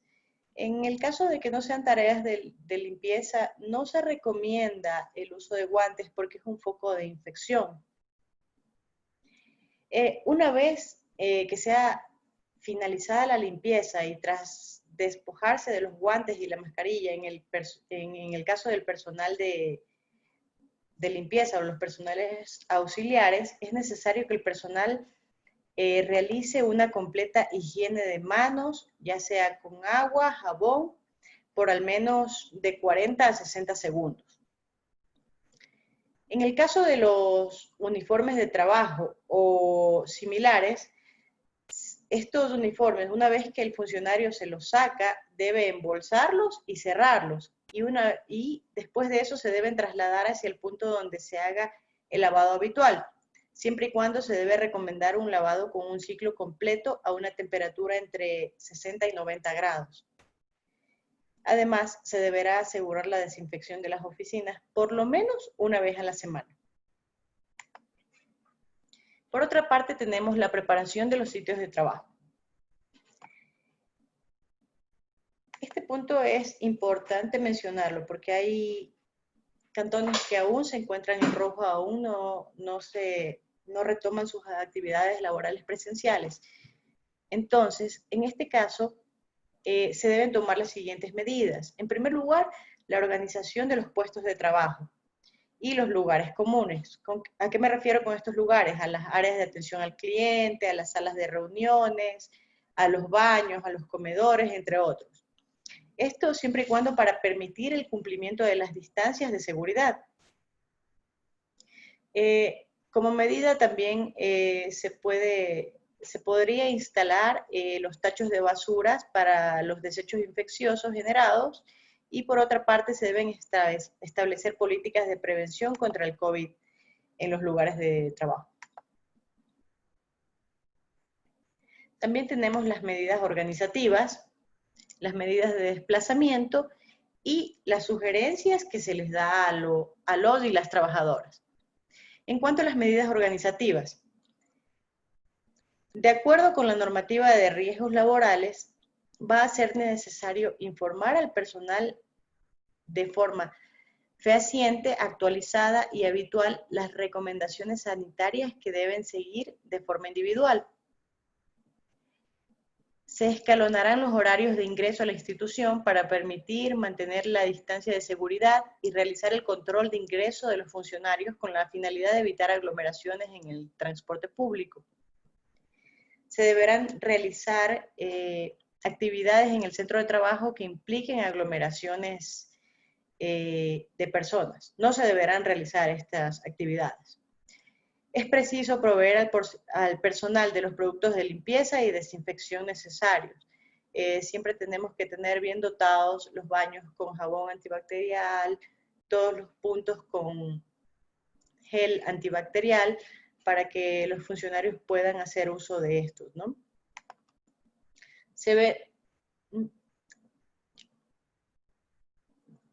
En cuanto a las medidas de desplazamiento, siempre que sea posible, se deben utilizar las opciones de movilidad que mejor garanticen la distancia interpersonal de aproximadamente 1,80 m a 2 metros. En el caso de los funcionarios que se desplacen de su domicilio a su trabajo caminando, en bicicleta o en moto, siempre va a ser necesario que estos obligatoriamente lleven la mascarilla. Los trabajadores deben desplazar en un vehículo tanto propio de la empresa. Lo que se recomienda es extremar las medidas de limpieza de vehículo y evitar que viaje más de una persona por cada fila de asientos, manteniendo la mayor distancia posible entre los ocupantes. Si se tomase un taxi, se recomienda que solo debe viajar una persona por cada fila. Igual, manteniendo la mayor distancia posible entre los ocupantes y el conductor. El tercer punto sería las sugerencias que se le dan a los funcionarios de los GATS autónomos descentralizados. El primero sería mantener la distancia interpersonal. Esta distancia siempre debe ser mínima de 1,80 m a 2 metros. Evitar el saludo con contacto físico, incluido dar la mano. Nosotros vivimos en una cultura en que estamos acostumbrados a saludar de beso y abrazo, pero ahora el mundo ha cambiado, ¿no? Y tenemos que cambiar esta forma de ser y tal vez saludar con el codo. Entonces, tenemos que crear una nueva cultura, empezando por nosotros. Se debe evitar en la medida de lo posible no utilizar equipos o dispositivos de otros funcionarios. Es preferible yo usar mi propio celular, mi propia tablet, mi propia compu, para evitar riesgos de contagio. Solo que sea necesario este uso de un dispositivo de otro funcionario, se deberían aumentar las medidas de precaución, siempre y cuando desinfectando antes de usarlo, y si no es posible desinfectarlo antes de usarlo, porque se me quedó el alcohol, qué sé yo, voy e inmediatamente me lavo las manos después de usarlo. Se debe facilitar el trabajo al personal de limpieza. En este punto yo creo que tenemos que ser bastante conscientes. El personal de limpieza no siempre va a estar pendiente de limpiar las tal vez 50, tal vez 80, tal vez 30, tal vez 20 áreas de trabajo.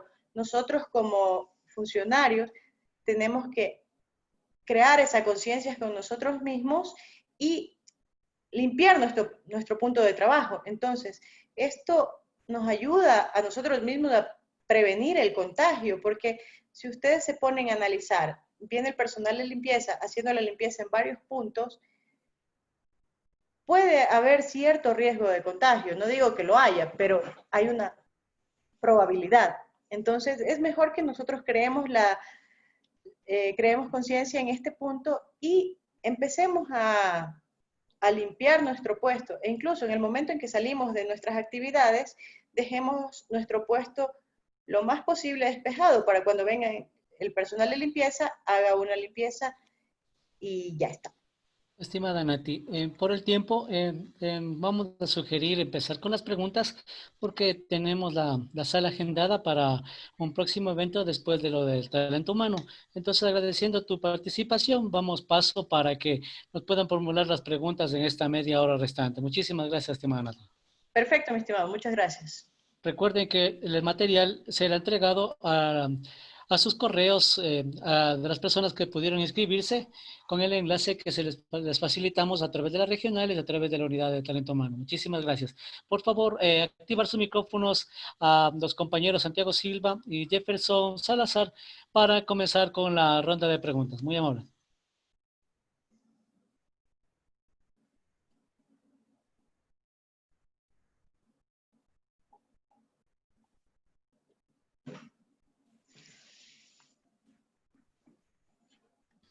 Santi Jefferson, por favor, Aquí estamos, si me ayudan Santi. activando los micrófonos Por favor, para comenzar con las Nati, preguntas. por favor, ¿pueden dejarle de compartir la pantalla?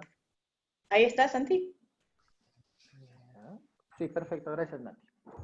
Quédate para que nos ayude también con unas consultitas que también están para tu ponencia. Jeff, ¿estás ya? Sí, sí me escuchan. Ya. Listo, compañeros, agradeciéndoles mucho por las 3 exposiciones que se dieron, igual a los compañeros de los municipios y de las pertinentes regionales que nos acompañan en esta ponencia, agradeciéndoles igual por la atención prestada a la misma. Esperemos que muchas de las dudas que tenían hayan sido ya solventadas. Las que no, a través del chat de las preguntas que tenemos las vamos a realizar en su mayoría. Vamos a ver la pertinencia de compartir las preguntas que hicieron en forma de texto con las respectivas respuestas para los compañeros que no pudieron estar en el Zoom o algunos compañeros que estuvieron por Facebook y otros compañeros que a su vez no pudieron estar presentes por algunas circunstancias para que puedan tener un documento también ustedes con las respuestas un poco más concretas, con un poco más de base legal, porque las respuestas que vamos a dar en este momento a las preguntas van a ser más generalizadas, ¿sí? Entonces, la metodología que vamos a utilizar es, yo voy a hacer la pregunta y voy a solicitar a los compañeros que nos acompañan que vayan dando las respectivas respuestas. Bueno, tenemos una pregunta, es una inquietud personal más que todo de una municipalidad, en la cual habla que ha habido personal que laboró en los meses de marzo, abril y mayo, y sus vacaciones fueron planificadas para esas fechas. Automáticamente les cargo a vacaciones y si no fueron planificadas para esas fechas, ¿se puede hacer un anticipo? Por favor, Jefferson. Ya, perfecto, compañeros. Si ustedes recordarán, se mencionó el acuerdo 022 expedido por el Ministerio del Trabajo de fecha 22 de abril, en el cual se indicó que se debe dar cumplimiento obligatorio a lo que son el plan de vacaciones anuales que va a generar cada institución de sus municipalidades. Esto más como un recordatorio que como una disposición obligatoria como tal, porque ustedes también deben tener en consideración que el reglamento de la LOCEP ya nos establece de un cronograma y un plan de vacaciones como tal, que obligatoriamente se debe levantar para que se dé cumplimiento. Entonces este acuerdo fue solo un recordatorio de que se debe dar cumplimiento al uso de vacaciones. Si en el dado caso, y haciendo referencia a la pregunta de la compañera, si tiene personal que labora en los meses de marzo, abril y mayo, si esas personas como tal durante ese tiempo no generaron actividades por teletrabajo, se podría cargar el tema vacaciones. Pero también es recomendable que sí se pueda hablar con los servidores o trabajadores para que se llegue a un previo acuerdo, para que no pueda ser tomada de una manera unilateral. Porque si ustedes recuerdan estas disposiciones de la Ley de Apoyo Humanitario, en donde ya esas potestades de las autoridades nominadoras, pues es posterior a la disposición como tal que emitió el Ministerio del Trabajo. Entonces se debe hacer ese análisis conjunto, repito, de revisar si durante ese tiempo nos hicieron actividades por teletrabajo. Y así también se puede justificar en parte que el servidor, por la naturalidad de la situación de emergencia, pues lamentablemente no pudo realizar ninguna actividad desde sus domicilios. Muchas gracias, Jeff. Tenemos otra pregunta que va relacionada, que habla que las personas que acogieron las vacaciones obligatorias en su momento, de acuerdo al plan, entiendo, y justificaron su ausencia del mes de marzo y abril, ¿puede haber algún tipo de anticipo de vacaciones independientemente de la particularidad que sea? Ya, en este sentido, compañero, del artículo 30, igual el reglamento de la LOSEP nos indica que sí existe un anticipo de vacaciones. Indica que el personal que tal vez está prestando sus servicios por contrato de servicios ocasionales o con nombramiento, se deberá analizar la parte proporcional en la cual ese servidor ya se encuentra prestando sus servicios de la institución, y también se debe analizar el tiempo de vigencia en el caso de contratos o nombramientos provisionales que tendrá el mismo, para que la unidad de talento humano pueda hacer un informe técnico y, de ser el caso, considerar un anticipo de vacaciones. Esto también nos da la particularidad de este articulado de que si en el dado caso existe un cese de funciones en una línea temporal del tiempo, pues ese anticipo de vacaciones será descontado en su respectiva liquidación de haberes. Otra pregunta relacionada es si es que alguna de las unidades dentro de los municipios estuvieron activas, ejecutando actividades. eh, ¿Se puede dar las vacaciones al servidor que estaba en funciones en ese momento? Ya, en este sentido, si contextualizamos la pregunta de que si esa persona estableció ya en un cronograma de vacaciones que durante los meses de marzo, abril o mayo iba a realizar el uso de sus vacaciones, y por esta situación tuvo que prestar sus servicios en la institución a través de teletrabajo, en estos casos en específico se podría realizar una reprogramación de las mismas, siempre y cuando se justifique de que verdaderamente durante este lapso de emergencia sanitaria ese servidor o trabajador, de ser el caso, si estuvo prestando su contingente para satisfacer las necesidades de la ciudadanía como tal, a través de la gestión eficiente que pueda hacer cada una de sus municipalidades. Listo, gracias. Tenemos otra pregunta que dice así: si habían compañeros o funcionarios que se encontraban aislados por el tema de COVID, los 15 días que establecía el COE nacional, si corre un permiso por enfermedad o se carga vacaciones. Bueno, compañeros, esta me va a permitir responder yo. Si bien es cierto, ustedes entenderán que en las directrices que emitió el COE nacional en su momento por declaratoria de la emergencia sanitaria, decían los compañeros o servidores que sentían alguna sintomatología o algún síntoma de enfermedad, aunque no se ha verificado si era el COVID, que tiene que hacer un aislamiento voluntario por 15 días. Y eso pasó dentro de nuestras municipalidades. Muchos compañeros se sentían enfermos o pensaban que estaban dentro de algún grupo que haya, o personas que hayan estado en contagio, y lo que hicieron es un aislamiento de 15 días. La pregunta está bien fundamentada, no hay una respuesta por parte del Ministerio Técnica, porque ya se hizo una consulta igualmente, en la cual, por la particularidad de la situación, muchos no tienen un certificado médico. No tienen certificado médico porque ningún doctor le iba a dar en su momento un certificado médico de que está enfermo.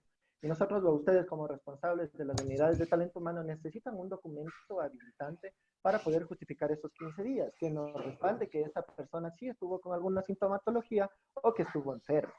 El cargar a vacaciones no va a poder hacerse porque no podemos vulnerar un derecho de acuerdo a la Constitución. Pero lo que se debió de realizar, o las actividades que debieron de ejecutar, o que deben de ejecutar si es que tienen estas circunstancias dentro de sus municipios, es todos, absolutamente todas las municipalidades deben de contar con sus unidades de seguridad y salud ocupacional, por un tema normativo, obligatorio, y más que todo por un tema actual que estamos viendo que se necesita. Y por ende, por la capacidad de todos los municipios, en su mayoría, porque no hemos visto alguno que no cumpla con estas directrices, deben de tener su médico ocupacional. Lo que se debe de hacer, o se debió de hacer en su momento, es una visita periódica que sí está dentro de los acuerdos internacionales y nacionales de seguridad industrial por parte de el médico ocupacional a estas personas, y realizar un diagnóstico por parte del médico, un informe que avalice de que las personas se encuentran en un estado de enfermedad. Y ese sería el respaldo justificatorio que ustedes tendrían como unidades de talento humano para poder solventar estos 15 días de ausencia de la persona. Sí, entonces, por favor, eso tener en conocimiento para que lo puedan ejecutar. Otra pregunta, habla si es que el servidor no cumple con el teletrabajo a pesar de que su jefe la haya dispuesto. ¿Existe alguna sanción? Ayúdame, Jeff, por favor. Bien, compañeros, recordemos que dentro de la Ley Orgánica del Servicio Público ya establece cuáles son los deberes y responsabilidades que como servidores públicos tenemos. Dentro de un articulado nos indica que es cumplir personalmente con las obligaciones que nos asignaron a nuestros puestos de trabajo. Entonces, si el servidor no cumple con las actividades de las asignadas, pues nosotros podemos proceder, obviamente, con una solicitud y un llamado de atención.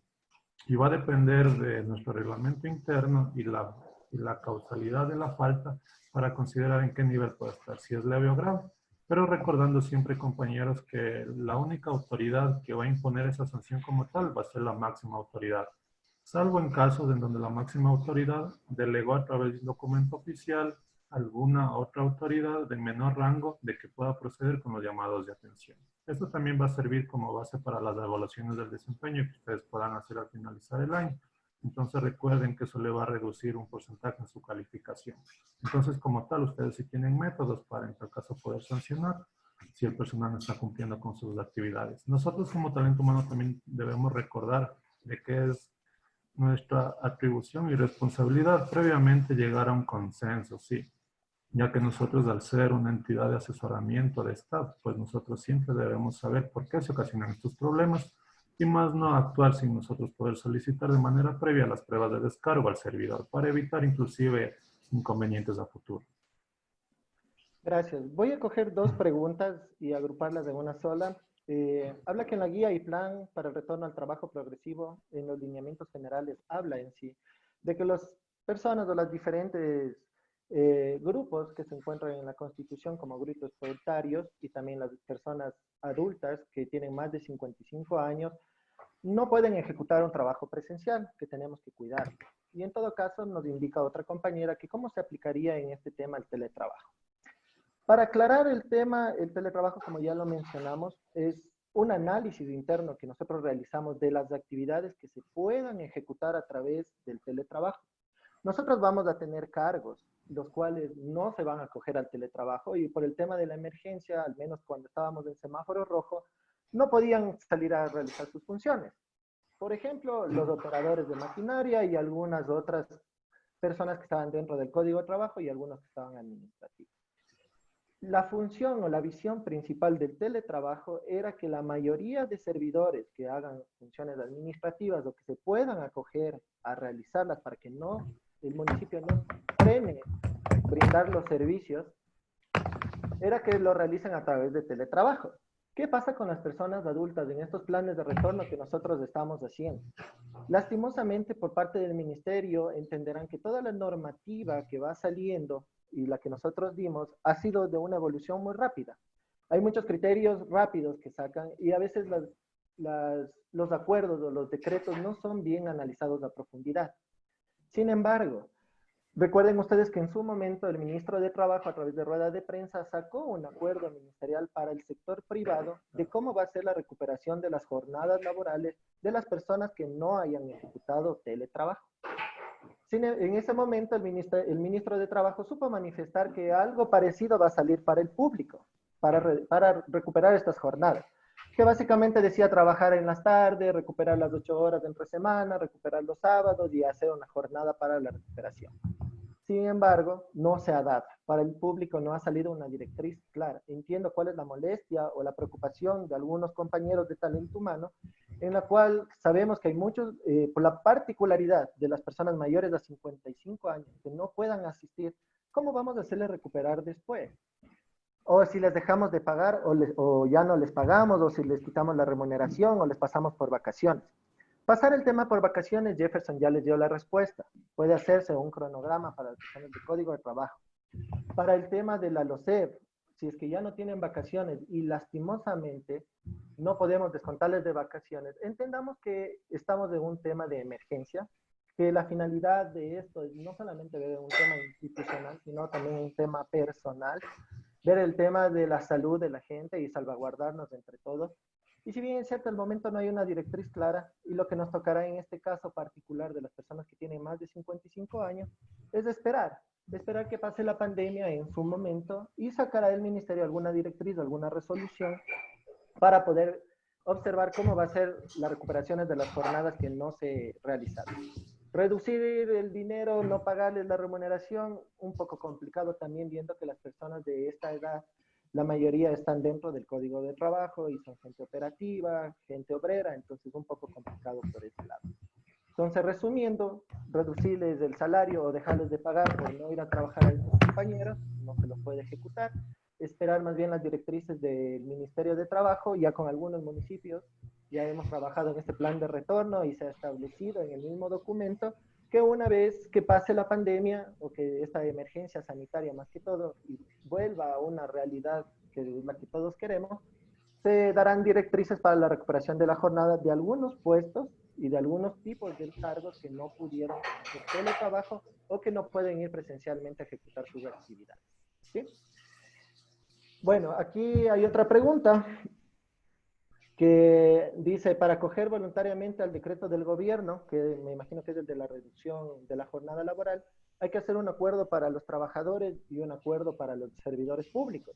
Como les había mencionado, este acuerdo ministerial indica que en el ámbito de aplicación es para todo el servicio público, es decir, nosotros tenemos que hacer dos acuerdos, uno que figure o ordene o dé las directrices para el servicio público, y otro de acuerdo al artículo 47.1 del Código de Trabajo a hacer para los trabajadores. ¿Por qué? Porque si ustedes revisan en el acuerdo de las directrices para la reducción de la jornada laboral, indica que las aportaciones al IES se lo hará sobre el sueldo por las 8 horas legalmente trabajadas que nosotros teníamos. Y este acuerdo da disposición o da la factibilidad para hacerlo a 6 meses o hasta un año. En cambio, la normativa que regula el Código de Trabajo indica que se debe hacer un consenso, un mutuo acuerdo con los trabajadores para establecer este tipo de jornada. Y este tipo de jornada se hará el pago dependiendo al acuerdo mutuo que se lo realice. Ahora también es bueno hacer una reflexión. Si vamos a acogernos a esto de la jornada laboral, dentro de las municipalidades sí sería bueno identificar los cargos administrativos que deben de hacerlo y la parte operativa si es que debe o no debe hacerse una reducción de la jornada laboral, entendiendo que la actividad operativa son aquellos puestos de recolección de basura, agua potable, maquinaria que siempre deben de estar en campo. Entonces, de este análisis técnico también tendríamos que ver si es que se aplicaría o no a este grupo de personas. Siempre tenemos que hacerlo iniciando por el tema administrativo, que sería lo más fácil o lo más práctico para poder hacer la jornada laboral. Otra pregunta habla que si se puede contratar a personal que supla a los compañeros que están con enfermedades o que no puedan realizar teletrabajo y tampoco un trabajo presencial. Sí se puede contratar personal siempre y cuando esté estipulado en las herramientas predeterminadas para el efecto. ¿Qué quiero decir con esto? Que esté dentro de su presupuesto municipal establecido, que haya un financiamiento y siempre y cuando esté dentro de una planificación de talento humano. Ustedes dirán, pero por el tema de la emergencia eso no se pudo prever, sí es verdad, pero por lo menos que esté dentro del presupuesto y en todo caso buscar una figura para hacer una actualización a la planificación de talento humano, que es su documento habilitante, cogiendo en consideración el tema de la pandemia, para poder hacer este tipo de contratación. Entendería yo que el caso es muy particular, porque si está enfermo puede hacer teletrabajo o viceversa, hay que buscar las vías. Obviamente, antes de contratar, lo que nosotros como institución que tenemos que velar ahorita es por el presupuesto municipal también, aparte del tema de la epidemia, y tenemos que ser bien críticos y analíticos en la forma en la que cómo vamos a hacer nuestro gasto y la forma en la que nosotros vamos a implementar nuestras políticas para optimizar al máximo el personal, siendo corresponsables con la ciudadanía del cantón y con el financiamiento que ustedes tienen actual en la municipalidad. Otra pregunta, perdón, déjenme ver que hay algunas. ¿Hay proyectos del MIES? Hay alguna pregunta, si es que hay alguna directriz para los proyectos del MIES específica por parte del MIES. Tuvimos una reunión. No hay una directriz clara al menos, o alguna directriz que bloquea el trabajo a los compañeros que están dentro de este proyecto. Se tiene que coger y adoptar las mismas políticas generales nacionales que se han venido desarrollando en la prevención del trabajo. Sé que algunos proyectos, estos operadores que trabajan en el MIES, es un poco complicado hacer teletrabajo, pero de igual forma, hay que buscarles alguna vía, alguna metodología, si es posible a través del teletrabajo, alguna metodología técnica para que puedan seguir trabajando y que después no nos toque recuperar. Pero alguna directriz específica que haya sacado el MIES para estos compañeros, no hay. Hay otra pregunta que habla de, para el cálculo del 50% o 60%, ¿cuándo se pasa ya la semaforización? Si se hace en la totalidad del personal operativo o se hace una diferenciación entre el personal administrativo, la totalidad se lo debería de hacer en el aforo que de la institucionalidad, sería por la totalidad de la población en sí que tiene la municipalidad. Esta pregunta, por favor, le voy a pedir a Nati que nos ayude con su respuesta. Indica que si el plan de retorno debe ir aprobado por la autoridad nominadora por un acto resolutivo, normativo, por resolución, por ordenanza administrativa, que si nos puedes ayudar un poquito con esta pregunta, Nati, por favor. Estimado, el plan de retorno es una sugerencia que se debe realizar. Entonces, este plan de retorno sí debe ir aprobado por la autoridad de la institución donde nos encontramos. Perfecto. Otra pregunta, Nati, ayúdame. Dice, ¿el comité de crisis o comité o equipo multidisciplinario es obligación que esté en el plan de retorno? No es una obligación, pero este comité te ayuda a agilitar las cosas. ¿Por qué? Porque este comité se constituye por todo el nivel jerárquico superior. Entonces, está constituido por el financiero, está constituido por talento humano, está constituido por la dirección técnica. Entonces, esto te ayuda a que las cosas se agiliten y se dé el proceso más rápido. Gracias. Perdón, déjenme ver una. Dice, para el tema de jornada diaria, muchos GATs optan por utilizar solo de 5 a 6 horas sin afectar su salario de conformidad al artículo 25. A ver, hay que ser bien críticos en el tema de la jornada especial. O no importa, sin hablar de la reducción de la jornada especial, ustedes como talento humano tienen que precautelar la gestión que realizan. Digamos que en sus planes de trabajo de retorno tienen que estar bien elaborados y bien diseñados para tratar de que el aforo de las municipalidades sea del 50%, ¿no es cierto? Y que las personas que van a trabajar sean las indispensables. No necesariamente tienen que cumplir con el 50 o 60%, no es una obligación, como conversábamos con alguna municipalidad. Tiene que ser un análisis crítico de las personas que en realidad tengan que ir a hacer sus actividades. Que si no van a la municipalidad y no están ahí sentados, no se puede ejecutar esa actividad. Sin embargo, lo que dicen estos acuerdos es que sigamos priorizando el tema del teletrabajo. ¿Sí? Ahora, si es que los compañeros quieren hacer jornadas únicas de trabajo, para no dar esas horas de que salen a comer o horas huecas, también pueden formular dentro de su plan de retorno. También lo pueden establecer ahí. Eso tiene que estar dentro del plan bien clarito para que no tengan después alguna discrepancia. Ya, acabo de... Listo, bueno, aquí hay otra parte que alguien nos comenta, más que todo, que el Ministerio de Trabajo emitió un acuerdo para que los trabajadores privados propongan las horas y los días no laborados. Eso ya expliqué. Los compañeros que el Ministerio de Trabajo emitió una directriz para el sector privado, no hay algo para el sector público. En su momento, el ministro de Trabajo indicó que se va a sacar una resolución para los servidores públicos, pero hasta el momento no lo tenemos. Esto va para Jefferson, ayúdame, Jeff. ¿Puede un empleador realizar un teletrabajo? Un trabajador debe ser, realizando actividades diferentes a las que se encuentra dentro de su contrato de trabajo o para las que ellos fueron contratados. Ayúdame. Ya. Compañeros, aquí recordemos, si hacemos referencia al trabajador, significa que está bajo el régimen del Código de Trabajo. Y dentro de un artículo nos indica el cambio de ocupación. Y claramente indica que si no hay un consentimiento previo por parte del trabajador, se considera como un despido intempestivo el que realice actividades diferentes. Entonces, en ese sentido, sí es un poco delicado de que ustedes puedan utilizar al personal obrero para que pueda realizar actividades muy diferentes a las que se establecieron en su contrato de trabajo. Listo. Hay otra pregunta, gracias, Jeff. ¿Cómo se procederá el pago de las remuneraciones con el personal contratado por un año que no han laborado por este tiempo debido a la pandemia? Entiendo que al decir personal contratado por un año, estamos hablando de personal bajo contratos de servicios ocasionales. Se entiende que los contratos de servicios ocasionales serían enfocados al tema administrativo, más que todo, o al tema de habilitantes de asesoría, agregadores de valor o habilitantes de apoyo. Las actividades que para contratar, como es un tema ocasional, deben de haber sido de responsabilidad inmediata de acuerdo a las leyes, y por ende se debió de exigir a través de las unidades o de las jefaturas o las direcciones que se levante indicadores, metas para poder ejecutar el plan, su plan de trabajo a través del teletrabajo, debió de hacer. Si no se lo hizo de esa manera, igual no podemos nosotros quitarle un derecho de no pagarle el salario, ¿no es cierto?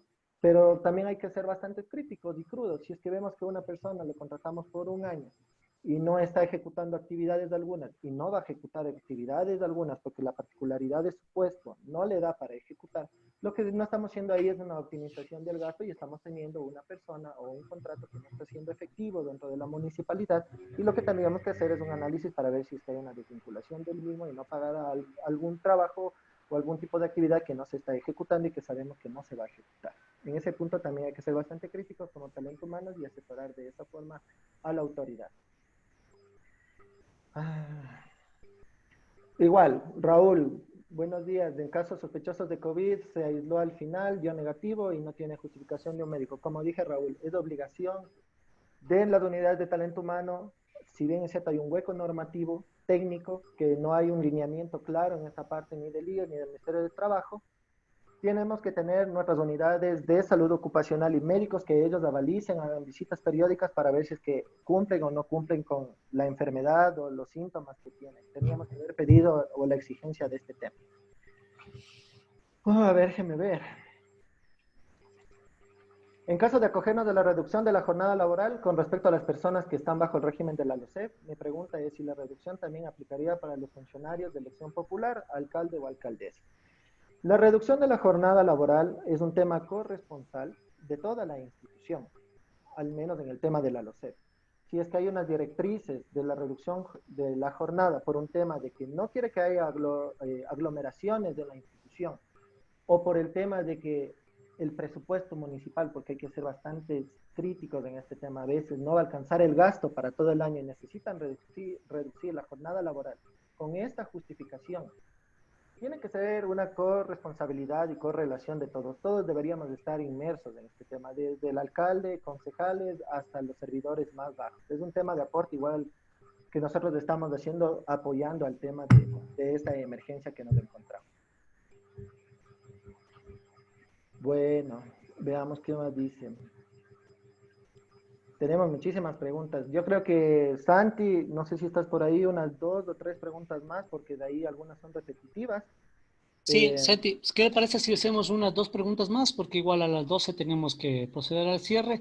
Nosotros con el compromiso de recabar el historial del chat, tanto de la herramienta de Zoom, así como del Facebook Live, para que puedan ustedes reagrupar las más recurrentes y hacer unas respuestas más técnicas con el debido proceso. Sí, muchas gracias. Una pregunta que va para Nati: para reintegrarse al trabajo presencial, los gobiernos autónomos centralizados obligatoriamente tendrían que hacerse alguna prueba del COVID. Por favor, Nati. La prueba de COVID no es obligatoria, esa es responsabilidad social. Ahora, sin embargo, hay algunas instituciones que te ayudan a hacerte la prueba de COVID. Pueden haber convenios con laboratorios, convenios con ciertas instituciones, pero si tú deseas puedes hacerte la prueba de COVID, ya sea la prueba rápida o la prueba PCR, pero no es obligatoria. Lo que se hace en el ingreso a las instituciones por lo regular es la toma de la temperatura y acorde a eso se toman las medidas dentro de la coordinación de talento humano. Ya, Gracias. muchas gracias.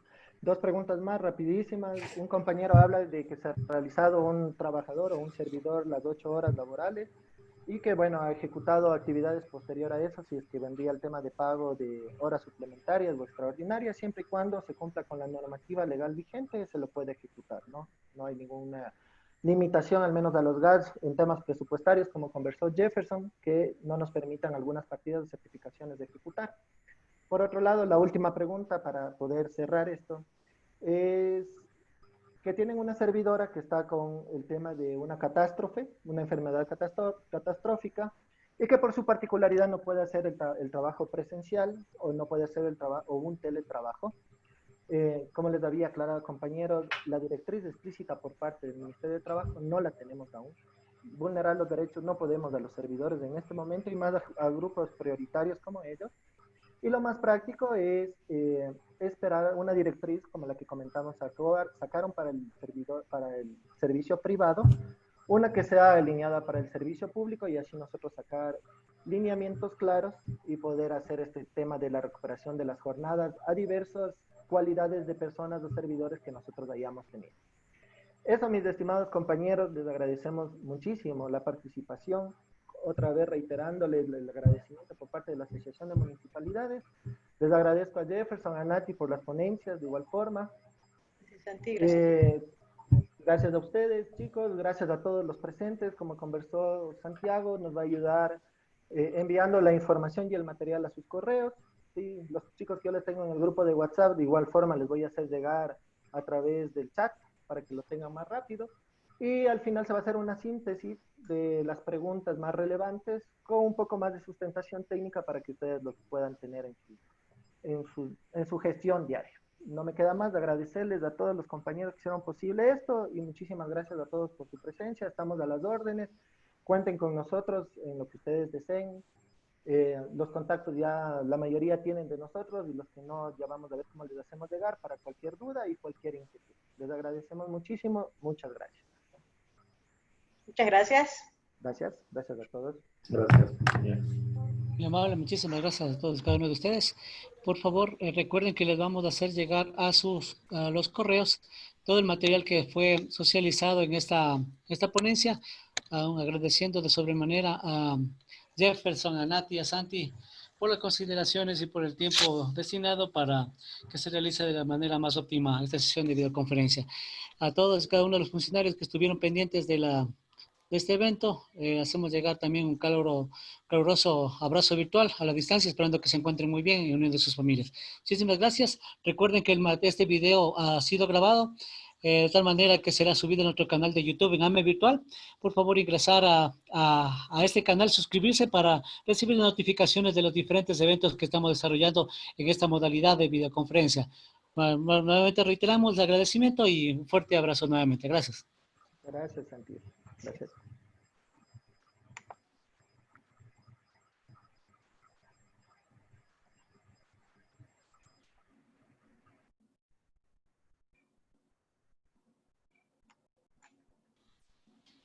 Santi, no se irán todavía, ¿ya? Nati también lo mismo.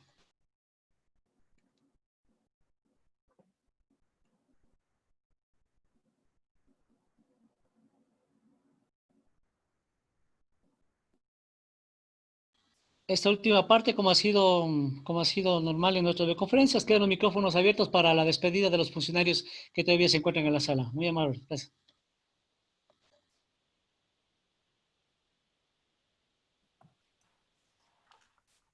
Delgado Cantón Pananda, muchísimas gracias por la capacitación. Un gusto. Muchas gracias por estar presente. Muchas gracias a ustedes. Muchas gracias. Gracias. Buenas tardes.